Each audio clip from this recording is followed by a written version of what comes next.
Alright guys, it's a quick turnaround in the Championship this week. We're back for some midweek action where we've got 12 more fixtures coming our way. As always, we're here to predict all of those matches, but I want to hear from you guys in the comments down below. How do you see these games unfolding? Drop your thoughts down there and do leave a like if you're going to enjoy. But without any further ado, let's jump in. So starting out at Ewood Park for Blackburn up against Oxford. A big game at the bottom of the table. Oxford, if they win this game, will go level on points with Blackburn, albeit they'll have played a game extra, as obviously Blackburn's game over the weekend against Sheffield Wednesday was ultimately called off due to a waterlogged pitch. The second time this season that has happened, and there is forecast to be rain in Lancashire on Tuesday, so whether or not this game will be fulfilled, we'll have to wait and see.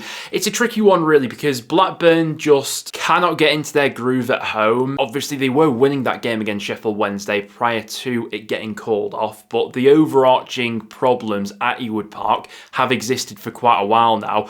Oxford come into this one themselves on the back of a pretty poor performance away at Swansea, where they didn't offer a great deal, losing that 1-2-0 against a side that's also been struggling recently. It's two of the league's lowest scorers going up against each other, so it feels like quite a low-scoring, tight game where I could definitely see one goal either way maybe being enough to win it, and the first goal does feel quite big for that reason. I just have a feeling that maybe we'll get two sides cancelling each other out here. Rowett against Ismail. Score prediction in this one, I'm going to go for a 1-1 draw to kick off this midweek batch of fixtures. Next up then we go to the Valley for Charlton up against Middlesbrough. Obviously Charlton's game over the weekend sadly had to be cancelled due to very sad circumstances of a medical emergency in the crowd, which ultimately ended in the worst possible way, and we got the news after the game that the Charlton fan had sadly passed away. So obviously best wishes go out to everyone at Charlton. The trouble is, obviously, I was backing Charlton for a win in that game, going back to the football now, but obviously because the fixture couldn't be fulfilled, it does mean that they're coming into this game on the back of 4 consecutive losses and against a Borough side who I really thought looked good on Friday night against Hull. They were full of energy in the first half especially, pressing Hull into making mistakes at the back, and with how error-prone Charlton have been in recent weeks, I can see Borough getting quite a bit of joy out there in this one. Listen, generally speaking, the Valley's not been an easy place to go to so far this season. I just think, though, with the quality that Borough have got in the final third, maybe some of the shackles have been taken off by Hellberg coming in as well. I think they get another win in this one. Score prediction, I'm going to go 3-1 Borough in that game. Next then to a big game at Deepdale. It's Preston going up against Coventry. Coventry looking to react from losing 3-0 over the weekend away at Ipswich. Was by no means a disastrous performance. I thought that pound for pound Coventry were alright in the first half. It was just that they didn't take their chances.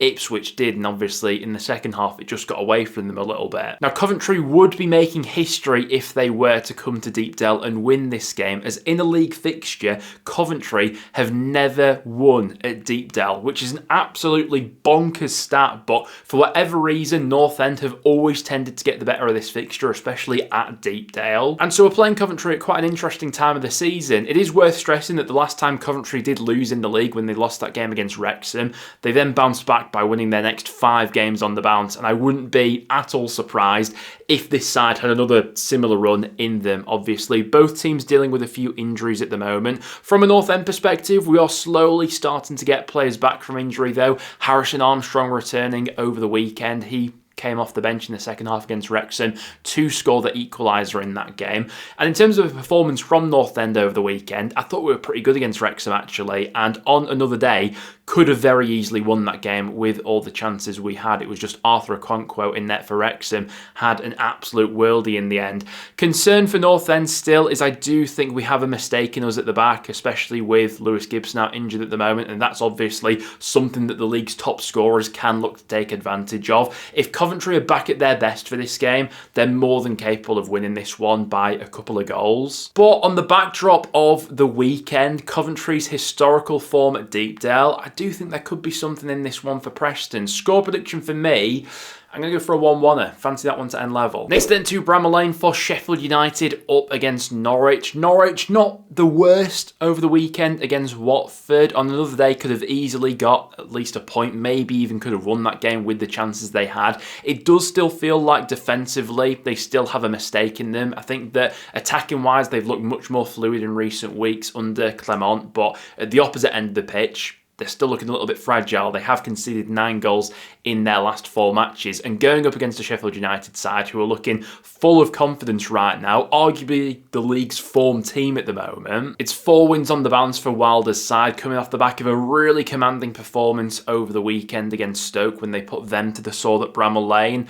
I think I'll be with quite a few people here in fancying a Sheffield United victory. I think that Norwich have got a good performance in them. I'm just not sure they're quite at the stage yet where that's going to be translated into consistently picking up points week in, week out. I still think they're going to go through a bit of a transitional phase between now and January. Score prediction for me in this game, I'm going to go 3-1 Sheff United. I do fancy them for a few goals in that game as well. Next then to St Mary's for Southampton up against West Brom. And something I said in last week's prediction video was I genuinely think that going away to St Mary's right now might be one of the toughest fixtures in the league. You wouldn't think that looking at the current league table, but the way they've been playing at home especially, really putting sides to the sword, as they did over the weekend against a very good Birmingham side. I think most of the indicators here are pointing towards a Southampton win, it has to be said. Adam Armstrong is banging form right now. Finn Azaz playing like the sort of player that was worth the money that Southampton invested all that money into over the summer, and going up against a West Brom side who are looking so fractured at the moment. Results have been really spotty over these past few weeks. It was quite a resounding defeat over the weekend away at QPR, and this game just doesn't get much easier. It feels like for the sake of Mason's job, he needs to grab something from one of these next 2 results, but on paper, they're looking really tricky. Away at a very good Southampton side, and then on Friday, they host a banging form Sheffield United team. Lose both of those matches, and I'd be really fearful for his job. I just struggle to see past Southampton winning this game though. Score prediction, I'm going to fancy them for a few goals again. I'm going to go 3-0 Southampton in that game. West Brom could prove me wrong, leave me with egg on my face. I just think they're playing with so much confidence in the final third at the moment, Southampton, and they can score from all over the pitch. Next then to a big game at the bottom of the table. It's Swansea hosting Portsmouth. Obviously, Pompey's game over the weekend was sadly postponed, called off because of that medical emergency in the crowd against Charlton. But flipping back to the football, the wider form book does not look good for Portsmouth right now. They can take a bit of confidence from the fact that if they do win this game, they will go level on points with Swansea. But they'll be playing a Swansea side who got a bit of their mojo back. It fell over the weekend, beating Oxford 2-0 in a similarly big relegation battle, head-to-head fixture, and confidence like that from picking up results against the sides around you can spread quite quickly. And another thing that's got to be taken into consideration, and one of the main reasons that Pompey find themselves down there in the bottom 3 right now, it is their away form. No side in the Championship has taken fewer points this season in away matches than Portsmouth have. They're level at the bottom of the away form table with Sheffield Wednesday and Watford having only taken 6 points from 8 away matches so far. And for that reason, I just think Swansea maybe will have a bit more about them in this game. Score prediction, I think it will be tight and low scoring, but I'm going to go 1-0 Swansea in that game. Next then to Vicarage Road for Watford up against Sheffield Wednesday. Watford with a good win over the weekend at home against Norwich. They've made Vicarage Road into a bit of a fortress this season. What we mentioned on yesterday's video though was the performance certainly wasn't without its faults, and it's something we've said time and time again about Watford this season. It feels like we're yet to see them put together a fully cohesive, brilliant 90-minute performance. But they're really good at playing well in patches of matches. Like Watford can have a spell of 30 minutes where they can look like the best team in the league. And then they can have another 30 minutes where they just look so passive and off the pace. It's really bizarre with Watford. But generally speaking, more often than not, they have enough of those good patches in home games especially to get themselves over the line. And I would back Watford to have more than enough quality to deal with Sheff Wednesday in this game. Now, Wednesday's fixture against Blackburn was obviously postponed because of a waterlogged pitch. It did feel like Wednesday were growing into that game before it did get postponed. And I think they could be good enough for at least a goal or two in this game against Watford. Watford have had a bit of a trend recently with starting games quite slowly and then growing into them as it goes along. Just think at home with Watford's home form, they'll have enough though for a 3-pointer here. Score prediction, I'm going to go 2-1 Watford in that game. Next then to Loftus Road for QPR up against Birmingham. Good result for QPR over the weekend, beating West Brom pretty convincingly 3-1. Burrell with a brace in that game. That brings his tally to 9 goals for the season. What a signing he's been so far. Going up against the Birmingham side, who have really struggled to find their form away from home. At St Andrews, it's been a totally different story, but away at Southampton over the weekend, losing that game 3-1. I was fancying a Saints win for that game. For whatever reason, Birmingham have just struggled to put their stamp on matches on the road, struggle to properly get into their attacking flow, and as a result they've been statistically one of the worst sides in the league this season when it comes to away matches. I do think that eventually Chris Davis will find some sort of a fix to this, because I think Birmingham are too good of a team to look this passive on the road every week. And to be fair, going away to Southampton is no easy fixture right now, so even as just a one-off for that game, it was always going to be a very difficult fixture. But QPR, especially at Loftus Road, are also capable of scoring goals, so I think we'll put that Birmingham backline under pressure. I just think we've got to get a bit of a reaction on the road from Blues in this one. Score prediction, I wouldn't be surprised if maybe this one ends level. I'm going to go for a 1-1 draw between those two, but could definitely see QPR nicking it. Next then to Ashton Gate for Bristol City up against Leicester. Bristol City looking to react from that 1-0 defeat. Very frustrating one over the weekend against Millwall.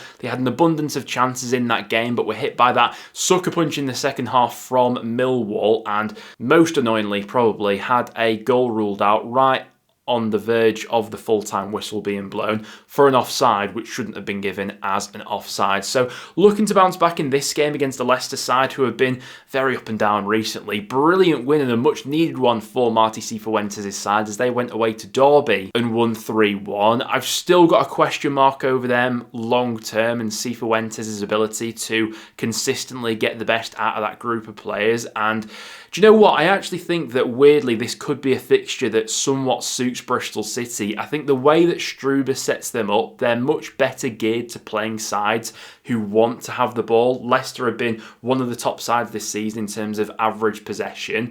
And generally speaking, I think those are the teams that Bristol City tend to play best against when they can press them into mistakes, rather than playing against teams who are happy to be without the ball, like a Millwall, who are just set in their shape, and they can find them quite frustrating to break down those sides. This might be a bit of an unpopular prediction because Bristol City are coming off the back of a loss this weekend and Leicester are coming off the back of a win, but I actually think Bristol City might win this one. Score prediction for me, I'm going to go 2-1 Bristol City, just because of styles of play. I feel like this could be a game which suits them, but let's wait and see. Leicester obviously have the quality to go on and win this game. I just feel like something might be in the water there. Next then to Pride Park for Derby up against Millwall. Very interesting matchup at this point of the season. Derby coming off the back of back-to-back defeats, going up against the Millwall side, who are 3 wins on the bounce, and Alex Neil really doing well in all the circumstances. Millwall must have one of the most extensive injury lists in the EFL at the moment. Don't get me wrong, they definitely had to ride their look at points of that game away at Bristol City, but the perfect sort of smash and grab performance, defensively really resolute from Millwall, who didn't give up much to Bristol City considering how much territory the Robins tended to have in and around the box in that game. And they can be so ruthless on the counter-attack, can't they? And you do fancy them to get a goal or two against a Derby defence which has looked pretty fragile recently. After conceding 3 against Leicester over the weekend, that's now 9 goals Derby have conceded across their last 4 matches. And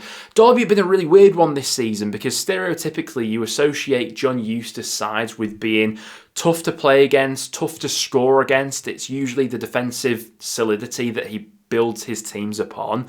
But this season, the script has sort of been flipped in that aspect, whereas goal scoring wise, Derby have been pretty decent, but defensively, they've been the 5th worst team in the Championship this season. Only QPR, Norwich, Hull and Sheffield Wednesday have conceded more goals that Derby have this far into the campaign. With how Millwall like to set up on the road, I could see them frustrating Derby, albeit this could definitely be the sort of game which is won by a set piece or two. I just think that Millwall, with the run they're on at the moment, I'd be foolish to back against them right now. Score prediction here, I'm going to go 2-1 Millwall on the road. I was going to go 1-0 Millwall, but I do see Derby scoring in that game. I'll go 2-1 Millwall though. Next then to Portman Road for Ipswich up against Stoke City. What a win that was for Ipswich over the weekend. Really putting Coventry to the sword, beating them 3-0, and that's going to be the standard for them going forward. We've said it on a few times on the channel so far this season, but with the quality that Ipswich have available to them, they're more than capable of going on an extended winning streak at some point of the season, and maybe that result against Coventry over the weekend could be the springboard for that. A few weeks ago we'd have said this is a really tough fixture for them against a Stoke side who have been really punching their way in the top 6 this season, but form has definitely slipped for the Potters in recent weeks after losing quite convincingly away at Sheff Utd over the weekend. It now means it's 4 losses from their last 5 league fixtures. For the first few months of the season, Stoke were defensively one of the best units in the Championship, but that has started to slip recently as well. I do think that Stoke are in a bit of a rough patch right now, and eventually I do think they will get themselves going again, but whether that's going to come in this game, midweek, away at Ipswich, who should be full of confidence right now after the weekend, I'm just not so sure. Score prediction there, I'm going to go 2-1 Ipswich and fancy them for another home win. And then to finish off this midweek batch of games for Hull against Wrexham. Hull looking to bounce back from really quite a damning defeat on Friday night at home against Middlesbrough. Defensively looking really fragile in that game. How many times have we said that about them so far this season? Wrexham coming off the back of a solid point away at Preston. Wrexham still boasting the longest unbeaten streak of any Championship side currently. It's 9 games without a loss for Wrexham. That's really quite the record. Do you know what? I'm fascinated to see how Phil Parkinson sets Wrexham up for this game, because I've always thought that going against Hull this season, the best way to beat them is just go for them. That backline will make mistakes, and Wrexham definitely have the quality in the final third to score a few goals in this game. But it has felt like, in away games especially, Wrexham do somewhat play with the handbrake on. When they took the lead against Preston over the weekend, for example, they were fairly happy to just sort of sit on that goal rather than going for the killer, going for the second or third goal maybe. Playing against a team like Hull, who can definitely score 1 or 2 past you, but defensively they'll give you a goal or 2. I'm not sure if that's the best way to go about it, but defensively you just can't question Wrexham at the moment. They've got one of the most informed goalkeepers in the league currently, really sturdy backline, which is getting a lot of protection from that midfield. Wrexham have been so draw heavy on the road of late. I mean, of all of their away matches this season, 55% of them have ended level. I do think Wrexham could win this game if they really go for Hull. I just think that with their record on the road of being quite pedestrian, which isn't necessarily a bad thing because they're winning most of their home matches right now, I think this one may end level as well. Score prediction, I'll go for a 1-1 draw there and fancy Hull to get something and bounce back a little bit from that poor performance on Friday. But there you guys have it. That will now wrap it up for today's video. Thank you very much for tuning in. If you did go on to enjoy, make sure to drop a like and get all your score predictions in the comments down below. Other than that though guys, thank you very much for watching, and I'll see you all in the next one.